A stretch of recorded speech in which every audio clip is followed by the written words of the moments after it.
verser la sauce énigmatique de la technique de verser la sauce énigmatique, saupoudrer de quelques étoiles, poivrez et mettez les voiles. Où voulez-vous donc en venir? À écrire, vraiment, à écrire. Le Moulin à Parole, le magazine de la médiation culturelle du Moulin du Roc. Prenez un mot, prenez-en deux. Prenez un mot, prenez-en deux. Prenez un mot, prenez-en deux.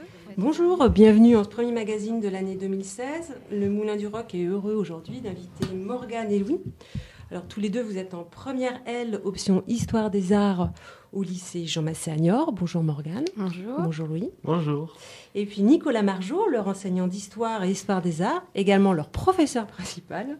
Bonjour Nicolas. Bonjour. Alors on va évoquer avec vous trois aujourd'hui le projet Littéâtre que vous menez avec Chloé Martin, donc qui est metteur en scène de La Dame de Compagnie, avec également un groupe de paroles de femmes, plusieurs résidents du foyer atlantique de Niort, et puis en partenariat avec le Moulin du Roc. Chloé a donné à voir sa dernière création en décembre dernier au Moulin du Roc. Il s'agissait de la pièce de Jean-Luc Lagarce. J'étais dans ma maison et j'attendais que la pluie vienne. Pour résumer ce projet, donc c'est un thème, les croyances, une classe, une première aile, une compagnie professionnelle de théâtre, la Dame de Compagnie, une résidence de travail en lycée, en gros 12 semaines à raison de 3 heures hebdomadaires. Donc les ateliers ont démarré en décembre et à l'heure où on enregistre ce magazine, vos camarades sont à l'œuvre dans la galerie du Moulin du Roc avec Chloé Martin et Mona Chalot.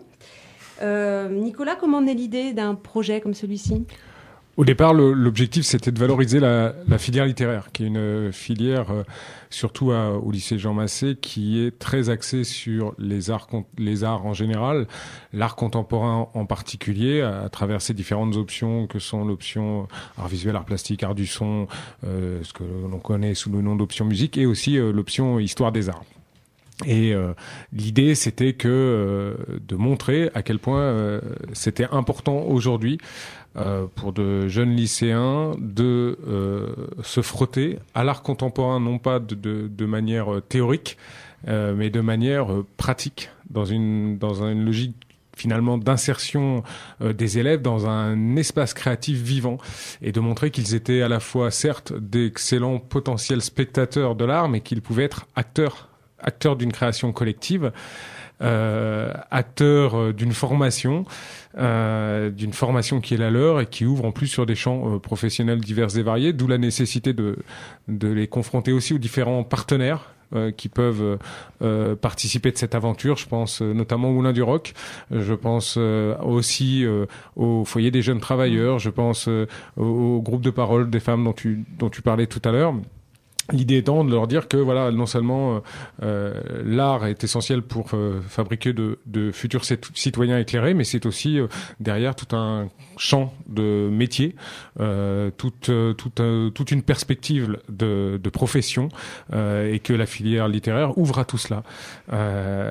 Pour ça, il fallait le soutien effectivement d'un établissement, il fallait le soutien et les financements de la région, il fallait des partenaires motivés. On a fait une première expérience l'an passé avec Nicolas Bonneau et le Moulin du Roc, je le rappelle, oui, parce que ça a été couronné à la fois de succès globalement. Tous les partenaires étaient très heureux, et les élèves en premier particulièrement épanouis par le projet mené avec Nicolas Bonneau et la compagnie La Volige. Et cette année, on remet le couvert, comme on dit, avec Chloé Martin et la Dame de Compagnie, en espérant que ce soit couronné du même succès. En tout cas, c'est une chance inouïe de pouvoir disposer d'un mardi après-midi pendant plusieurs semaines avec une compagnie professionnelle dévouée à un projet pour le groupe classe, pour son émancipation. Tout ça, c'est merveilleux.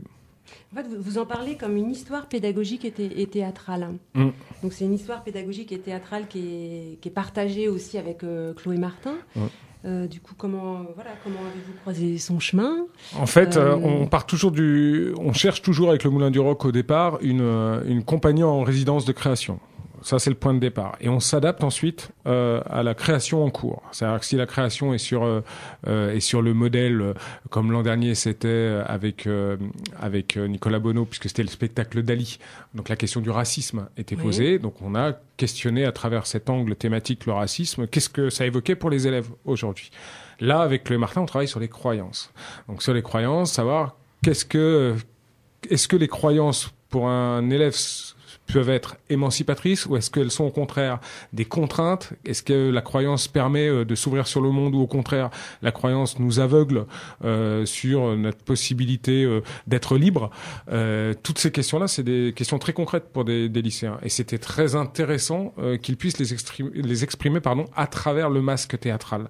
C'est-à-dire que ça puisse désinhiber, que ça puisse les libérer de tout le conformisme, de toutes les normes et qu'ils puissent exprimer pleinement comment ils envisagent finalement leur propre rapport aux croyances aujourd'hui. Dans le monde contemporain, c'est plus qu'utile. Et donc, on travaille avec Chloé Martin dans le cadre de sa propre création et nous, dans le cadre de nos objectifs pédagogiques liés à la laïcité.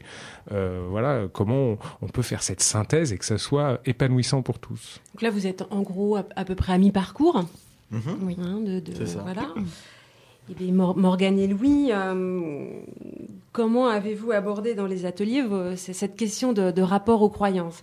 Peut-être vous pouvez un petit peu nous raconter comment ça se passe aussi, et puis ce que ça produit, et est-ce que ça fait bouger des choses ou pas?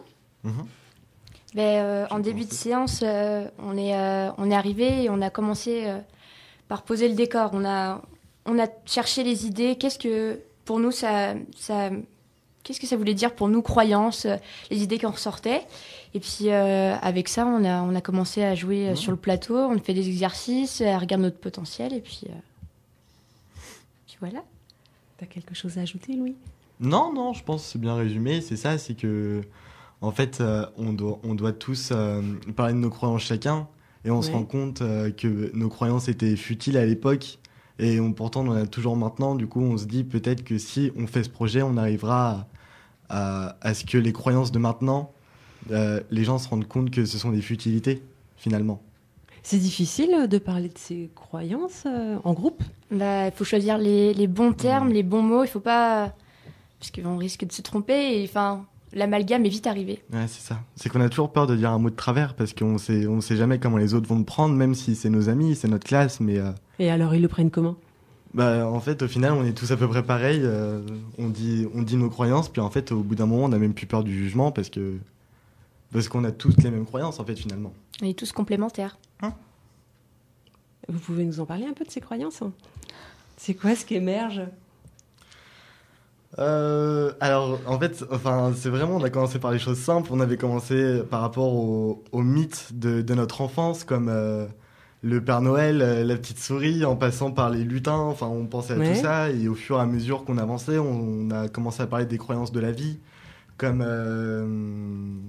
des croyances racistes que certaines personnes peuvent avoir. Et là, maintenant, c'est sur ça qu'on travaille en ce moment. Et vous travaillez de quelle manière? Vous travaillez les choses un peu au plateau? Vous écrivez des choses Au départ, on pose les idées, on écrit, et puis on se fait comme notre mini-script, en fait, et en fait, on joue ça au plateau on se met par groupe. Ouais. Elle nous répartit par groupe parce qu'on n'a pas envie de se mettre... c'est elle qui nous répartit parce elle nous dit, choisissez avec vos affinités, mais on s'entend tous bien, donc... et puis on joue ça au plateau devant le reste de la classe. D'accord. Et vous évoluez comme ça au fil des ateliers. Il y a aussi le corps aussi au rendez-vous, non? Il y a une dimension... c'est Mona Chalot qui du coup... alors comment ça se joue, ça?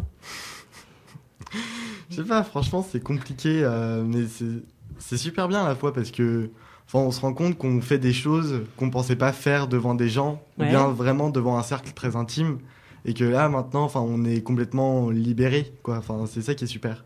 C'est qu'on libère notre corps et notre esprit à la fois, du coup, c'est génial. Au début, on était super timides, puis en fait, on s'est rendu compte qu'au fil des séances, on s'est tous lâchés, et en fait, on n'a même pas honte de faire ça devant. Il y a des profs qui viennent nous voir, et on n'a même pas honte de faire ça devant, parce que... En fait, ça fait du bien de libérer, c'est sûr. Libérer son esprit et de libérer son corps aussi, non? Sûr. Et de libérer peut-être aussi ses croyances. Vous avez assisté à une représentation, la représentation de J'étais dans ma maison et j'attendais que la pluie vienne, donc qui est un texte de Jean-Luc Lagarce, mis en scène par Chloé, interprété aussi par Chloé. Morgane, qu'est-ce que tu as pensé de cette pièce? Elle était très très complète, elle était très intéressante. Le fait que tous les personnages, ils ont quelque chose, je sais pas comment expliquer. ils représentent... je sais pas comment expliquer. Ce sont des femmes. Ouais, et elles sont... Peut-être on peut le préciser pour nos auditeurs, puisqu'en fait, ils savent pas de quoi il s'agit. Elles ont toutes bien leur caractère, mais bien défini, et en fait, elles se complètent toutes, et voilà. Et est-ce que du coup, le fait d'avoir suivi les ateliers, oui, on peut imaginer que ça peut un peu modifier la perception que tu as pu avoir du spectacle. Oui. Mais est-ce que le spectacle aussi a fait bouger des choses pour toi au sein des ateliers ? C'est sûr, parce que du coup, maintenant, on sait que... Enfin, on arrive à se différencier maintenant. Quand elle nous dit jouer de telle façon, on arrive à différencier mieux maintenant. Je ne sais pas si c'est très clair. Si, bien sûr. Et il y a un atelier qui a eu lieu avec les résidents du foyer Atlantique à Niort, un groupe de parole de femmes qui ont participé au processus de création.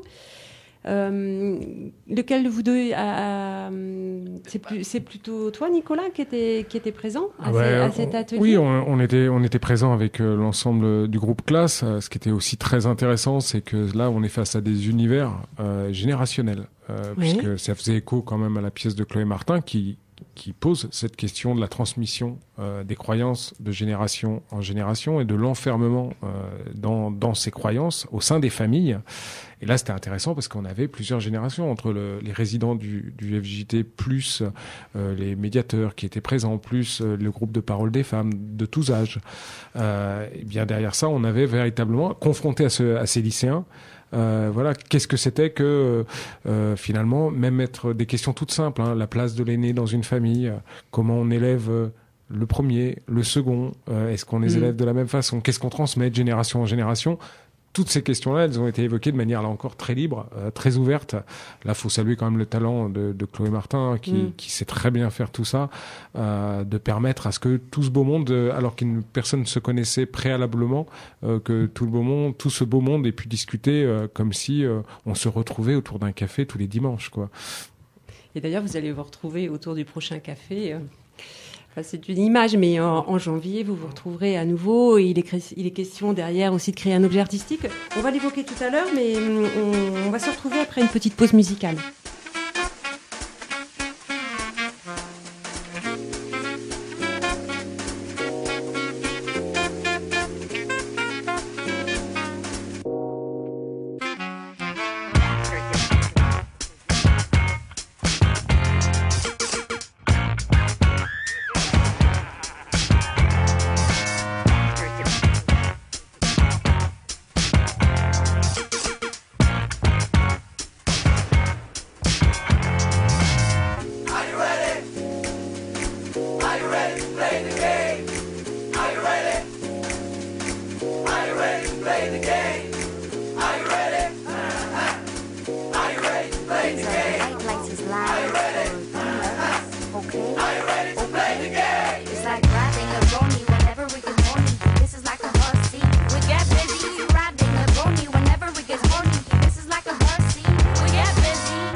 A leg of chicken, but never a leg of potato. Are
on se retrouve à nouveau avec Nicolas, Morgane et Louis pour évoquer le projet Lit-Théâtre. Projet Lit-Théâtre où il est question de fabriquer un objet artistique qui sera joué dans l'espace public à Niort. Alors, Nicolas, est-ce que vous pouvez nous en dire un petit peu plus là-dessus ? L'objectif, c'est que, effectivement, au bout du bout, si on sent les élèves prêts, parce qu'il n'est pas question de les mettre en danger, si on sent les élèves prêts avec Chloé, on souhaite qu'ils donnent à voir leur travail sous la forme d'une présentation artistique. En général, voilà, c'est une forme courte, compte tenu des délais dont nous disposons et aussi du fait qu'on est face à des amateurs qui, pour la plupart d'entre eux, n'avaient jamais fait de théâtre. Là, on sait peu de choses puisque évidemment, c'est comme disent les artistes, un work in progress. Donc, oui. on le découvre en même temps qu'on le fait, et donc on peut pas préjuger aujourd'hui ni de sa forme ni de sa durée, etc. Ce qu'on sait en revanche, c'est qu'il y a certaines idées motrices. Donc, on sait qu'il va y avoir beaucoup dans ce projet, dans cette forme, de contenu lié à la production des élèves. Donc là, tout ce qu'ils écrivent en ce moment sur la question des croyances, beaucoup de choses sont notées, beaucoup de choses sont retenues et figureront dans le projet final. On sait qu'on est aussi sur une création collective, où on va travailler la notion de chœur, de groupe. Et ça, c'est sûr, puisque la nature des exercices qui sont proposés aujourd'hui tourne beaucoup autour de comment faire vivre un chœur dans un espace de représentation. Ce qui est très intéressant pour eux, à la fois parce que on est une société qui fait peser de très lourdes responsabilités sur les individus et qui a une tendance quand même de plus en plus à oublier la notion de collectif. Donc c'est très bien qu'au moins le service public rappelle que le collectif est un enjeu essentiel du vivre ensemble et qu'on fabrique pas une société équilibrée sur la base d'une somme d'individus. Donc là, de ce point de vue-là, c'est essentiel pour eux dans la construction du futur citoyen. Après, ce qui est aussi important, c'est de montrer que oui, certes, les personnes sont certainement géniales, mais le groupe l'est toujours plus. Donc, dans la production collective, c'est qu'ils voient qu'ensemble, ils sont capables, quel que soit leur niveau, quels que soient leurs horizons, leur culture, quel que soit finalement leur degré de timidité, ensemble, ils sont capables de produire quelque chose où tout le monde trouve sa place et qui, au final, je pense, puisque c'était le cas l'an passé, donc je prends très peu de risques, surprendra tous ceux qui le verront, d'autant plus que là, on risque de faire le choix de l'espace public, ce qu'on n'avait pas fait l'an passé. L'espace public, c'est une mise en danger supplémentaire, puisque on est face à un public qui ne vient pas en ayant payé, qui est donc pas un public captif, on a un public qui vient et qui part et qui se sent redevable de rien. Donc pour le coup, c'est intéressant d'interpeller autour de la question des croyances dans l'espace public. C'est aussi pousser jusqu'au bout la logique démocratique de ce projet. Morgane et Louis, pas trop le trac, ça doit être excitant aussi. Bah ouais, un petit peu quand même. Ah non mais oui, c'est super, mais ça fait peur. C'est sûr, parce que je parle pour moi, mais enfin, j'ai jamais fait de théâtre avant aujourd'hui, donc. Tu l'imaginais comme ça, le théâtre ? Non, je pensais pas que c'était aussi passionnant. En fait, c'est vachement ludique et ça permet de se découvrir d'une autre manière. Et toi, Louis ? T'avais fait du théâtre un petit peu avant ? Non, j'avais jamais fait. Tu pratiques un instrument peut-être ? Non, je fais pas grand-chose. Non, j'ai jamais pratiqué de théâtre. On me l'a souvent proposé parce que les gens trouvent que je peux faire du théâtre, mais c'est que je suis trop timide pour ça. J'y arrive pas. Puis finalement, t'y arrives. Puis finalement, c'est pas si dur que ce que je pensais. C'est même plutôt... C'est vachement agréable à faire. Avec des personnes qu'on aime bien, qu'on apprécie. C'est super. C'est une découverte. Mais j'imagine que c'est aussi... Vous devez aussi un peu vous découvrir dans le groupe, non ? Ça doit quand même drôlement permettre ça au sein d'une classe. C'est sûr. Non, mais oui, c'est ça. Il y a des gens qu'on remarque presque jamais en cours. Et ils arrivent à nous surprendre en projet théâtre parce qu'ils disent des trucs... on s'y attendait vraiment pas, quoi. C'est que ils sont très introvertis en classe, mais avec nous, ils sont très extravertis et ils disent plein de choses qu'on s'attend pas. C'est génial. J'adore. La classe de première L, option Histoire des Arts, c'est une spécificité du lycée Jean Massé, Nicolas ? Oui, c'est une spécificité du lycée Jean Massé à l'échelle départementale. Donc voilà, il n'y a pas dans le département, en fait, c'est le seul lycée qui propose cette formation Histoire des Arts. Ce qui est assez intéressant pour plein de raisons. Hein. Après, on peut trouver 10 000 bonnes raisons de faire de l'histoire des arts, mais entre autres parce que aujourd'hui, la plupart des classes préparatoires aux grandes écoles d'importance de l'Ouest ont l'option histoire des arts, parce que derrière, il y a tous les métiers de la médiation culturelle, il y a toute la conservation du patrimoine, il y a l'école des Chartes, l'école du Louvre, l'INHA. Il y a un potentiel, de métiers, de formation qui sont plus que exigeantes et en même temps particulièrement enrichissantes pour ceux qui les poursuivent. Et aussi parce que on a derrière cette option finalement un panel d'élèves qui vient d'horizons très variés et qui vient avec des motivations très variées. Et donc on a des classes qui sont alors là souvent on dit hétérogène avec le côté très négatif. Au contraire, là on a l'hétérogénéité. Là c'est un vrai un écosystème de biodiversité intellectuelle, culturelle, sociale et économique qui est juste merveilleuse pour ce que peuvent donner tous les métissages en général. Et par rapport à ce que disait Louis à l'instant, à savoir qui trouve sa place et comment, dans ce projet-là, vous pouvez trouver votre place à la fois par vos talents d'écriture dans les productions de contenu, par votre aisance à l'oral, mais aussi par la présence sur les réseaux sociaux. Et là, ça mériterait qu'on s'attarde 2 secondes là-dessus. Sur la question des réseaux sociaux ? Ouais. J'aurais une petite question aussi à vous poser après. Mais voilà, peut-être toi, Morgane, tu es plutôt référente sur la question des réseaux sociaux. Oui, aussi, mais tous les deux, vous êtes référents, excuse-moi, oui. Vous pouvez nous en parler ? On est référent du compte Instagram, mais je vais laisser Louis en parler. Alors, c'est en fait, on a 3 sortes de médias différents. On a Instagram, Facebook et Tumblr. Et ça nous permet de pouvoir partager avec nos fans, même si on n'en a pas vraiment, les gens qui nous suivent et qui prennent plaisir à nous suivre. Et du coup, on peut quelque part, on monte notre intimité de travail à ces personnes, ce qui leur permet eux, ils nous suivent, et nous, en contrepartie, on leur offre une visibilité sur ce qu'on fait, pour qu'ils aient envie de continuer à voir ce qu'on fait, de continuer à faire partager ce qu'on fait, et également que le jour où on se produira, ils puissent venir.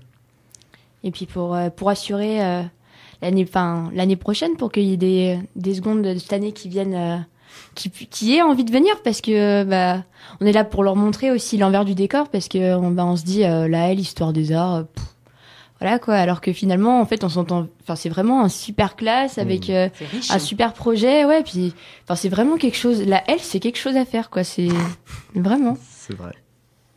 Et puis c'est pas rien d'animer les réseaux sociaux, il y a aussi une dimension d'écriture avec des tas de contraintes. Enfin voilà, comment on fait pour vous trouver sur les réseaux sociaux ? On tape l'e-théâtre et sur une page Facebook on tombe l'e-théâtre. Pareil sur le compte Instagram. L'e-théâtre, vous pouvez l'épeler ? L majuscule I T E accent aigu tiré du 6 H A accent circonflexe T R E. Merci. On arrive au terme du magazine. Et bien on se donne rendez-vous entre le 4 et le 8 avril prochain, quelque part dans Niort, pour découvrir le travail dans l'espace public. Myriam, fin mars. Fin mars. Dernière semaine de mars. D'accord, je me suis trompée dans les dates. C'est pas très grave. Donc fin mars. Donc on se donne rendez-vous fin mars dans l'espace public, dans différents espaces publics niortais. On va bien sûr pouvoir suivre tout ça à travers les réseaux sociaux, on l'a bien compris. Et en attendant, on peut aussi suivre le fil de ce très beau projet aussi sur les réseaux sociaux. Je vous remercie. Merci Nicolas.